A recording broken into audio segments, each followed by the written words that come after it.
This film is titled Interior Office Building Cleaning Part 1. This is a film produced to help you understand the theory and practice of cleaning offices, as well as other areas of an office building. The routine for cleaning an office can also be applied to building lobbies and entrances, employee rest areas and lounges, conference and training rooms, and office work areas. The film you are watching is an interactive training video. As you're presented with the information in this film, questions will be asked to help you understand important points. When a question is asked, quickly select the answer you think is correct. After a 5-second pause, we'll give you the right answer. Make a game of it to see how many questions you can answer correctly. It's fun to learn. Pay attention to this film from this point on, since you never know when a question will be asked. We'll now proceed with the subject matter of this film. A primary night responsibility of our company is building security, keeping unauthorized personnel out. He or she will give you the suite and room keys that you'll need to get into the areas you are assigned to clean. Some larger building security procedures will call for the supervisor to retain possession of the keys and unlock areas for you to clean. For smaller buildings, you may be given keys to a building that you are assigned to clean. Be careful with these keys and protect them from getting lost. One more point about keys. Our company only puts an ID number on the tag and not the building's name. This is done for security reasons. If the key is lost or misplaced, no one else could use that key to gain entrance when you are not around. Never put the building's name on a key tag. Your instructor or supervisor will let you know the key control procedures which are in effect for the building that you are assigned to clean. Remember to report to work on time. If you can't report to work, you must notify your supervisor 6 hours in advance, or whatever time frame your company specifies. Question 1. How much notice should you give if you cannot make it into work? A. 6 hours. B. 12 hours. C. 1 hour.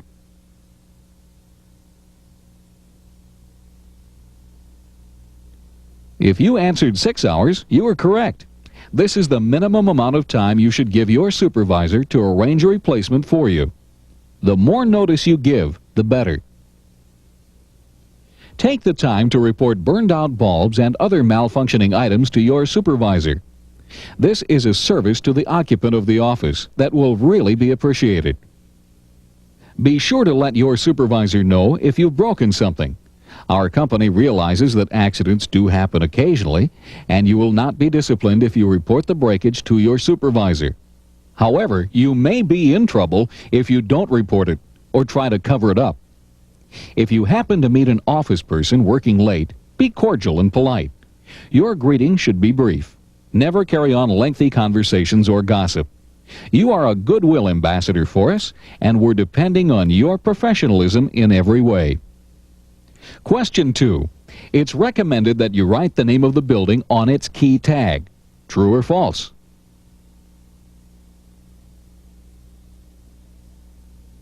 If you answered false, you were correct. The building name must never be written on a key tag. Without the building name, the key will be useless to anyone who finds it. The furnishings for every room you clean has a start point. That is to say, chairs, ashtrays, magazines, wastebaskets, walk-off mats, and so forth are replaced in the same positions as part of your cleaning routine. For example, a conference room usually has a long table with many chairs. These may be in disarray when you start your cleaning routine. When you leave, each chair should be repositioned around the table in a neat, orderly way. This is an important aspect of your job and should never be taken lightly. Keep this fact in mind when you clean each room in your assigned work area. Question 3. Your job is to clean an office and not rearrange its furnishings. True or false?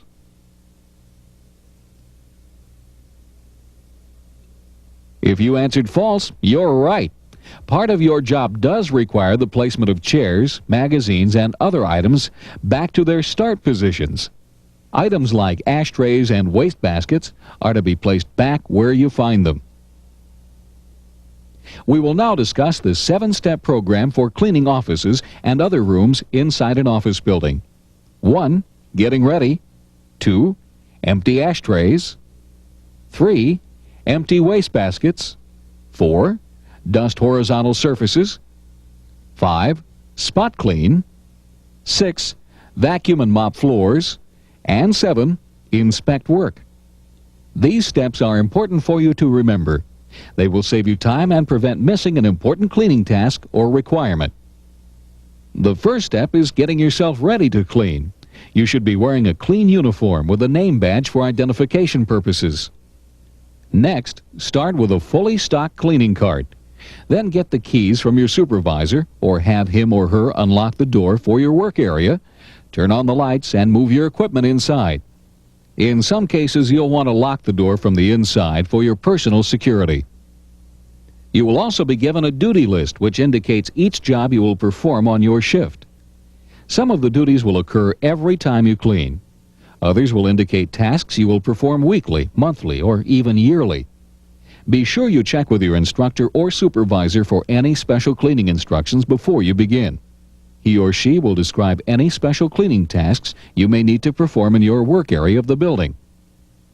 Question 4. When cleaning a suite, you should lock the entrance door while you're cleaning it. True or false?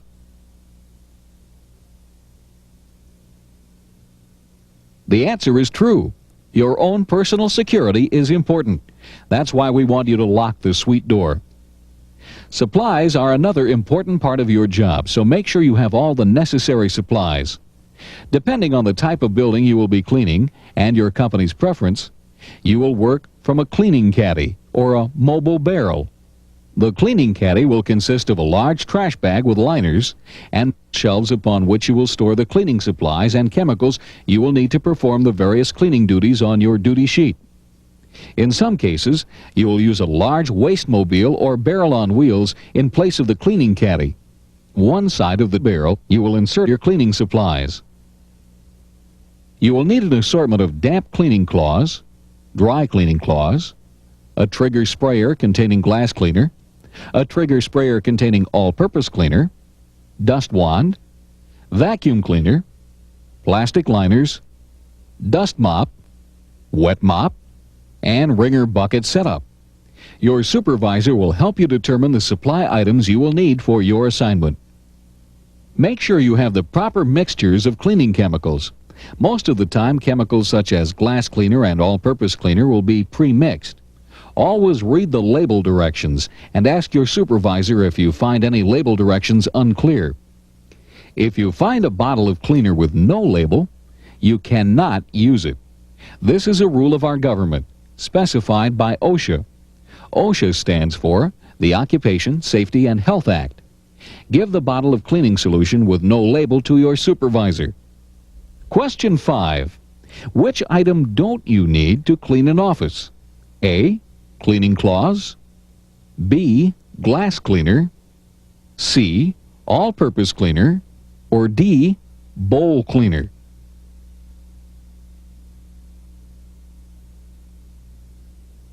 If you answered D, bowl cleaner, you were correct. Bowl cleaner is used for cleaning restroom commodes and urinals. As a janitorial professional, you'll want to work in logical patterns so as not to miss a room. For example, here's an effective route for cleaning your section from room to room.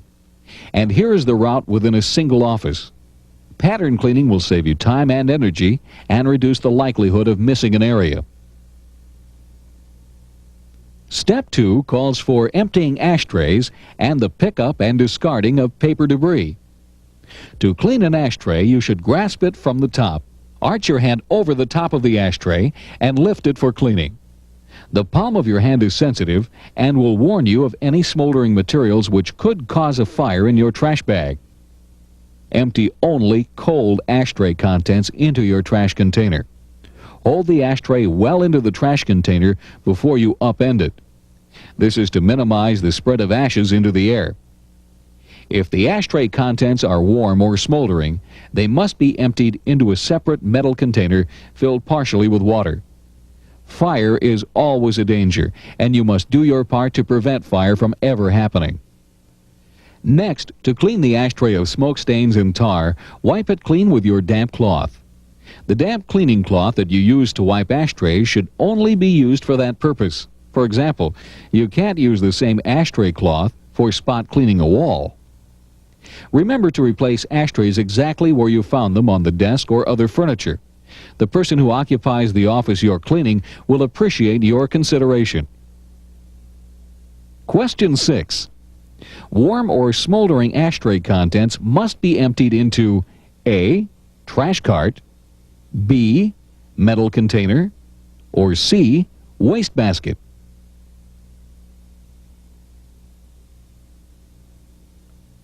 If you answered B. Metal container, you're right.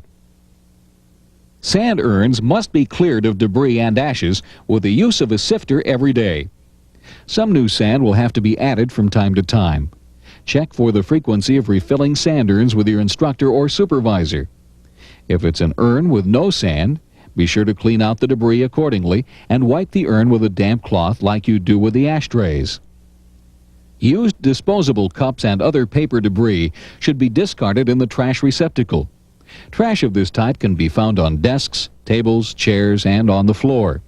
Any trash you find will have to be picked up and discarded. Many day people are notoriously poor basket shots. It's your responsibility to pick up loose and discarded debris such as papers, cigarette butts, and stirring sticks and put them into the wastebasket. You must not discard paper boxes that you may find in offices. Unless the paper box is clearly marked trash, you must not disturb it. Many times office people will leave paper boxes on floors which contain reports or other items that can't be filed. So they leave them on the floor in most cases. Be careful not to throw any boxes away which have paperwork in them. Discard only empty boxes. Most of the time you'll find stickers which will mark whether or not the item is trash. Those that are not marked or you are unsure about, ask your supervisor what is trash and what is not trash. Be sure you make a note as to what is correct. Step 3 is to empty wastebaskets and other containers of trash into plastic bags or your waste barrels. Periodically, the insides of trash receptacles should be damp wiped. Question 7. Any box you find near a wastebasket should be discarded as trash. True or false?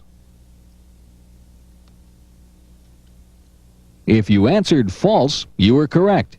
Boxes you find on the floor can contain valuable reports and paperwork. Only boxes marked trash should be discarded. A word of caution. Never put your hands into a waste receptacle or use your hand to push down trash in an almost full wastebasket.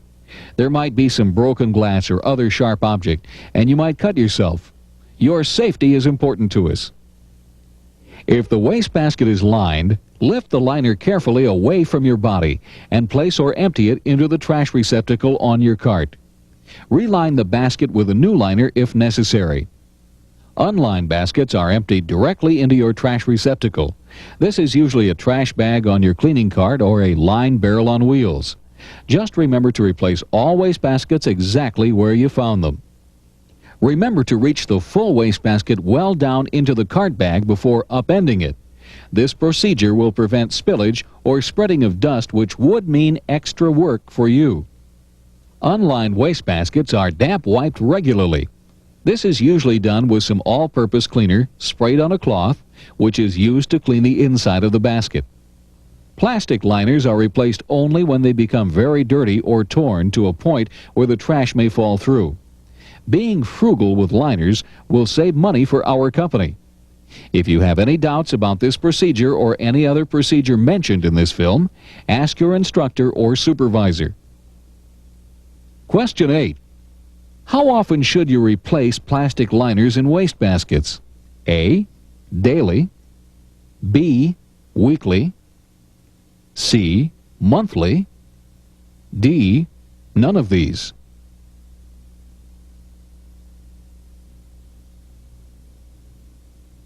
If you answered D, none of these, you were correct. Plastic liners are only replaced when they need replacing. If liners are torn or very stained or wet with coffee, then they should be replaced. The next step, which is step 4, requires the dusting of all horizontal surfaces. This can be done with a cotton cloth, a treated dust cloth, a feather duster, or a dust wand. Your supervisor will pick the method to be used in your office building. You will find that a cotton cloth is the most frequently used method. Your cleaning cloth should be handled properly. Use as wide an area of the cloth surface as possible to fit your hand. Refold the cloth as the side you are working on gets dirty. When all surfaces of the cloth are caked with dust, replace it with a new one. Use a damp cotton cloth or damp paper towel to wipe any spills you find. This applies to desks, tables, ledges, and so forth. You can wipe up spills on veneer, formica, ceramic, metal, and other protective surfaces. However, you cannot use a damp cloth to wipe up spills on fine wood furniture such as cherry wood, mahogany, and other fine woods. Call your instructor or supervisor immediately if you find a spill on this type of furniture. Also, never use a damp cloth to clean fine wood furniture. Water could harm the surface of such furniture. Always wipe up spills first, then proceed to dry dust. Never use furniture polish without specific directions from your supervisor. Furniture polish leaves a film, attracts dust, and easily shows fingerprints. That's why most cleaning companies don't use it. Wipe with your good hand and lift with your other hand. If you're right-handed, clean with your right hand, your best hand, while lifting objects with your left hand. You left-handers do the reverse. That is, clean with your left hand and lift and replace items with your right hand. You should always use a pattern when dusting any piece of furniture. Either work from right to left or left to right. If you're right-handed, then you will start cleaning the right side of the surface working to your left. Do the reverse if you're left-handed. This way you will avoid redistributing dust on surfaces you've already cleaned. This is a simple time and energy-saving rule. Question 9. If you're right-handed, you would dust a desk from right to left. True or false? That's right. True is the answer. This is a time-saving tip where you can lift with your left hand and dust with your right hand. Usually it takes only 10 seconds to dust the surface of a desk if you use this method. It's not necessary to lift and dust under heavy items every night, but make sure you dust under its edges as far as the cloth will reach. Continue to work from right to left, dusting under and replacing lighter objects. Dust around paperwork left on the desk and remember not to move or discard any papers ever which were left behind by the occupant of that office. This is an extremely important part of your training. Sometimes people who work at desks sort paper according to priorities or importance or type of response necessary. If you restack papers, you could cause a great amount of extra work on the part of the occupant of that office. Leave paperwork untouched. It is the hallmark of a professional to respect the rights of the daytime occupants of the office. Use a dust wand or feather duster to dust the tops of picture frames, door frames, and other high ledges which are favorite places for dust to hide. Never stand on a chair using a cotton cloth to dust these places. Also, using these dusters will save you a great amount of time. It is possible to leave a tilted picture frame unless you're careful. Hold part of the picture frame and other plaques and wall hangings and dust with your free hand. This way you won't have to go back later and eyeball the straightening of picture frames and wall hangings. Question 10. What would you do with paperwork left on desks? A. Stack the papers in one pile. B.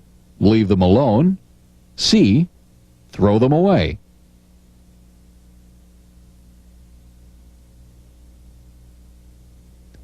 If you answered B, you were correct. This is a very important question.